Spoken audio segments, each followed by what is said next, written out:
So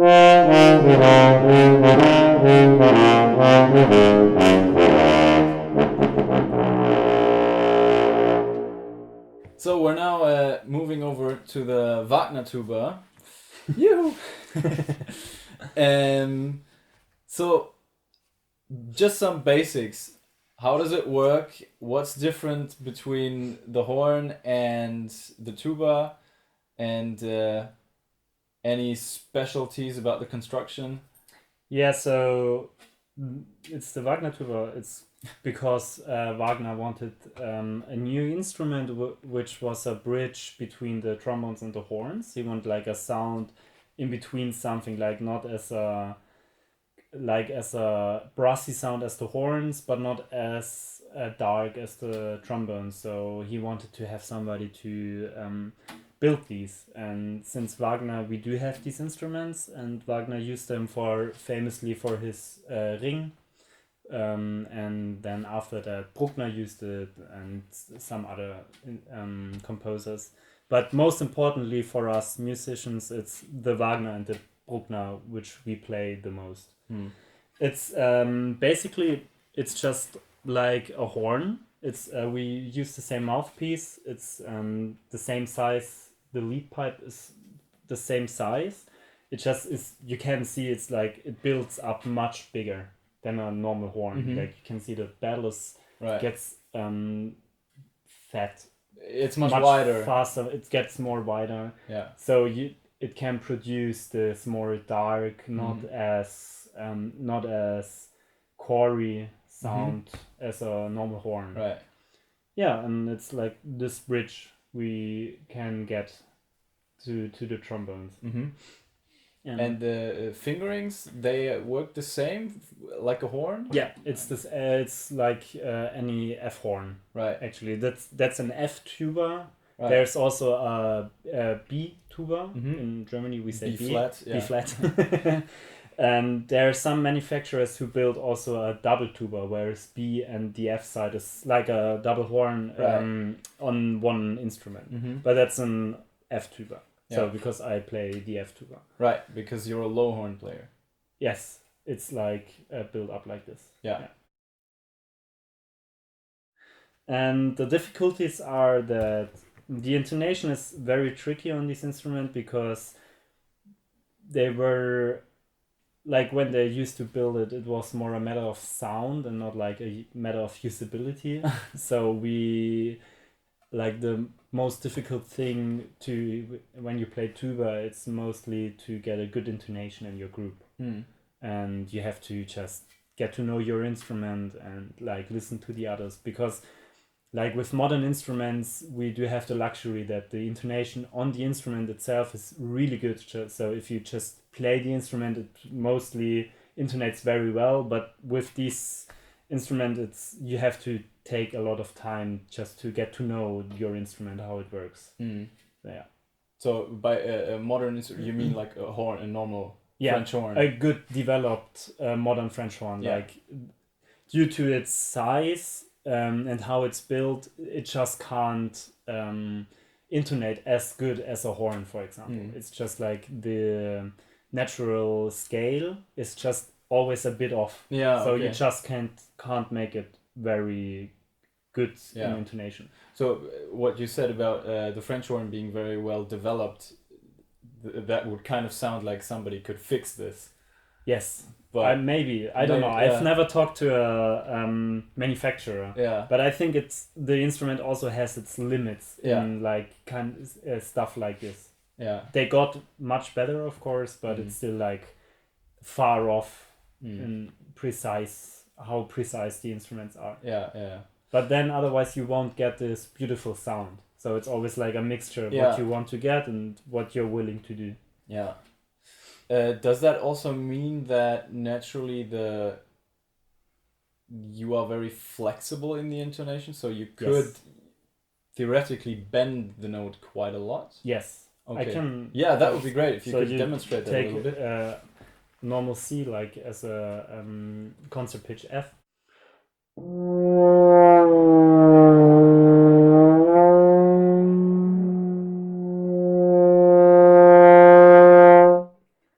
So it's very easy Yeah. to bend these Yeah. notes, and you have to do it because otherwise it won't intonate well in the group. Yeah. So.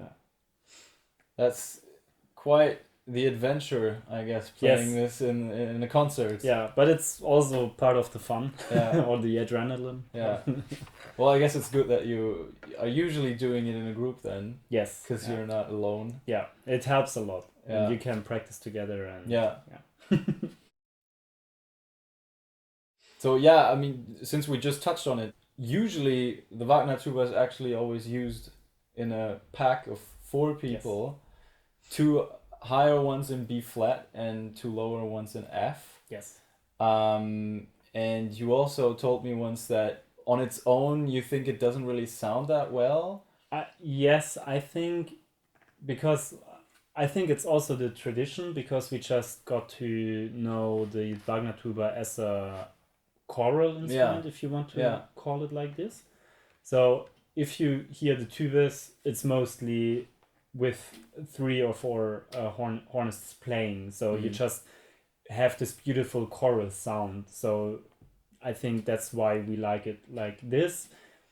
As a solo instrument, I just don't really know why you should use it instead of a horn, because the horn is in a lot of ways much more flexible, like how you can produce the sound in different colors and articulation. Everything is much more capable on the French horn than on the tuba. So I personally don't really know why you should use it as a real solo instrument, but there are some people doing it and it's also a good sound. But I think in the tradition, in a day-to-day job or in an orchestral way, it's just you take it as a quartet. Yeah.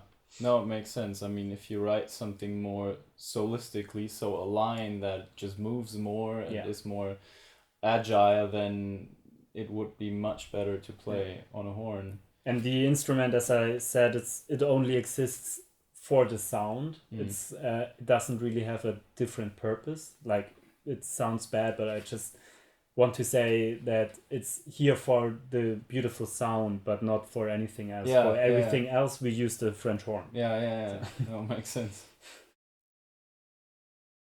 Since we briefly just touched on the different transpositions of the instrument, and we said that there's actually, it should be B flat and F. There's also notations in E flat, but that's not really how the instruments are built, right? No, this tuba is in F, the other one in B flat.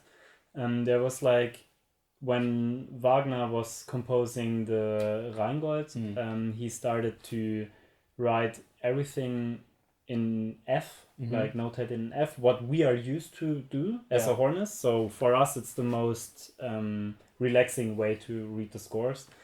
But when he further composed the Ring, he changed not the intonation, the transposition in B flat for the B flat tubas. So the F tubas are mostly always written in F. Sometimes you read the scores and you have to transpose it an octave lower. Like now, for example, in Bruckner's 7th Symphony, like the first symphony, he used the Wagner tubas.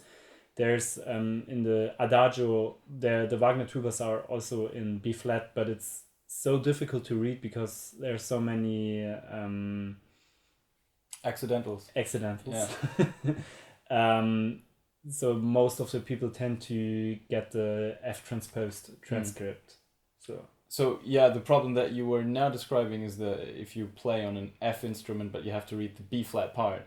Yeah. Right? But what I actually meant was E flat. Yeah, it's just sometimes they use it as a hornist. You always have to transpose. Right. I mean, with the old scores, but that's completely fine. On the tuba, you tend to just get the F scores. Yeah. Actually, Yeah. And with Wagner, it's also special because he was if you know the scores maybe for horn, there's every 2 bars there's a different transposition sometimes. Yeah. So sometimes he was so lazy, he just didn't want to write anything different than C major in the score, so he just used the transpositions for us. All right. So, okay. That's maybe the reason. Yeah, because I'm not sure if there is even any other composer who ever wrote something in E flat for the tubas. tubas. Yeah, I can't imagine anything else. I also read something about him being just with a copyist, and then he had an idea of how to do it, and then they and blah blah blah, and the whole chaos, and it should have just been F and B flat, and we should just keep it that way. But also the B flat tubas are written in F for us. Some, of course, in Bruckner also in B flat, but if we just get F scores, we don't have to transpose. Right. Because that's like the score. If we just read the score, we think in F. Okay, so that is very interesting already. So that's okay. So that would mean that me as a composer, I would always just have to write an F. Yes. So everybody, the horns would be thankful for it. Okay, so if we see scores in B flat, we always have to think fifth lower or fourth high. Yeah. So it's also possible. We can do this, but it's like the most easy way is just if you give us scores in F. Okay, yeah, I mean that's better for everyone. Yes. That's great. Would you mind playing us a scale all the way from the bottom to wherever it still makes sense on that instrument? So as I'm playing the F tuba, it's also like the French horn. There's no highest note or lowest. It's just how much you can produce on vibration on the lids. But what makes sense, I can demonstrate.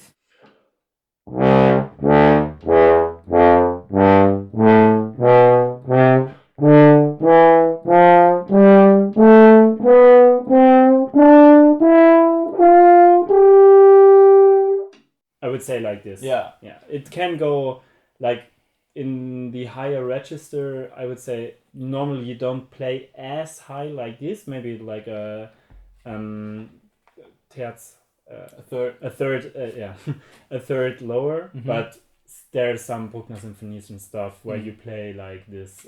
For us, written D, so it's a concert G.